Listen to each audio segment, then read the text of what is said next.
Today I woke to the sunrise. He is risen, we say, in the Christian faith.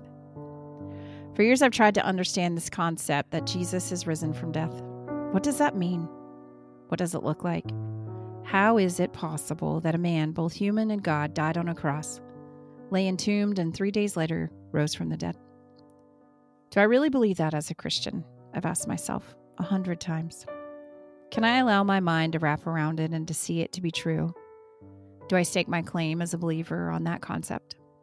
The world has celebrated it for centuries, but when everything falls away, do I believe it? I ask myself these questions. But today, as I watch the sun peeking above towering trees, I stop and I whisper, He is risen. As cascades of black fade to brilliant hues of blue and then gold and rose, I close my eyes and breathe in the power of these words. He is risen. I let that promise seep into my soul, but not because I understand it or because my human mind or heart has figured it all out. But I stop and say He is risen because without Him, I am nothing. And without this one hope, a fragmental and supernatural event, I am nothing. My identity finds its root here. Everything rests on this one eternal moment. From my conception until my last breath, my life is for this moment. And here in this place, I am reminded that I am merely here so the world can see His face. Not for spreadsheets or taxes, or not even for writing or podcasts. I am solely and completely here so the world can see Him. Once in your lifetime, if you see Him and you feel His love upon your face, then it mattered. Then my hope and prayer is that my life in some small and sharded way mattered. Like splintered glass on a wooden floor, life sometimes lays at our feet. It is all worth it if you see Him, reflected in my broken pieces. So today we celebrate He is risen. Today we praise His name.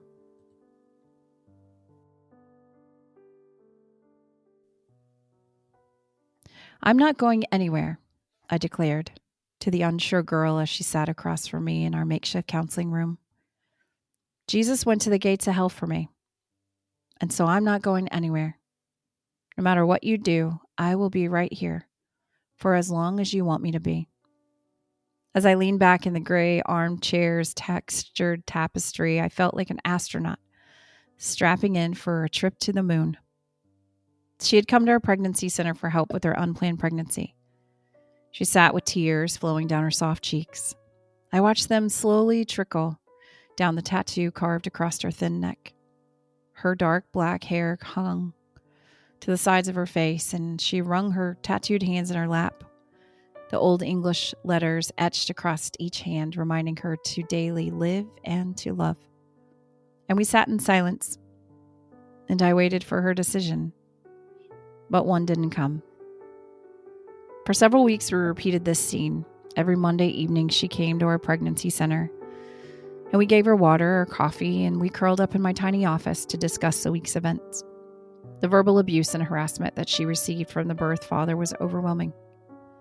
Coupled with her own struggles with previous drug use and abuse, she struggled to find a place where she could shut off the world for just a moment. She needed a safe place to collect her thoughts and to unwrap the multitude of feelings surrounding her pregnancy decision. And so I sat across or beside from her, holding her as she cried, asking that the God who sees her would hover in that room. I prayed for His protection and His grace and His wisdom and His provision. And they came, but they didn't look the way I believed they should. In the end, she chose abortion. And on the day of her procedure, I sat hundreds of miles away in the comfort of my grand living room while she drove to another state for her procedure. I prayed for her protection and that God would reveal His face to her. I trusted He saw her in greater depth and detail than I could ever see. Like Hagar in her desert, the God of the universe saw her and loves her still. And I tried, for as much as my frailty could allow, to let the light of God dwell in me, to shine through all my broken pieces and for his love to radiate and to restore her broken heart.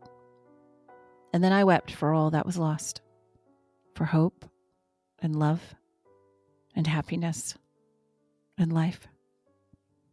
I wept for each moment. And in this space, I realized that we are called to see the Father's heart in greater or deeper ways. This Easter, I am reminded that this Christian life is not about purpose or platform or productivity.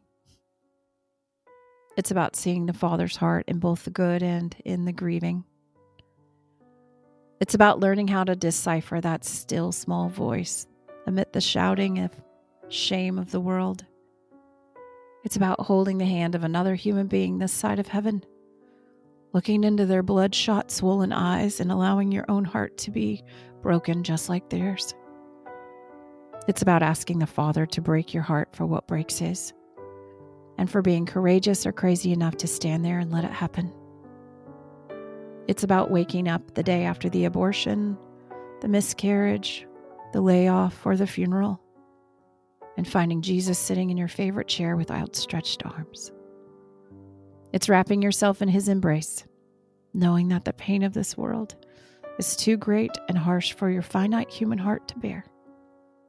It's loving him still, with everlasting love, in the moments when heartache and suffering crash into your soul at breakneck speeds. It's telling the person on the other side of the table that they're not alone, that you're not going anywhere. It's reminding them that Jesus died for them, and because of that, you're not going anywhere. That is what we, those of us who call ourselves Christians, are called to do. But we can only do that when we dwell in him. Today we celebrate the resurrection and the life of Jesus. We celebrate his sacrifice and the endless hope his love provides for the world. But do we see him in all the dark and dreary spaces of our lives? Do we see his promises in hand, never wavering, but always holding on to everything? Do we see his power, his provision, and his strength? Maybe. But most importantly, do we see his everlasting love?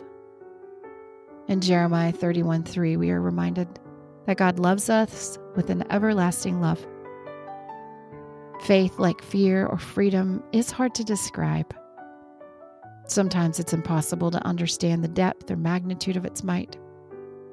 But then, sometimes, we get a small glimpse of the sunrise, and we are reminded that he is risen. And we are not alone. And in that knowing, we find the peace and strength to endure another day. Happy Easter, my friends. May his love shine upon you today, and may you always find rest in him.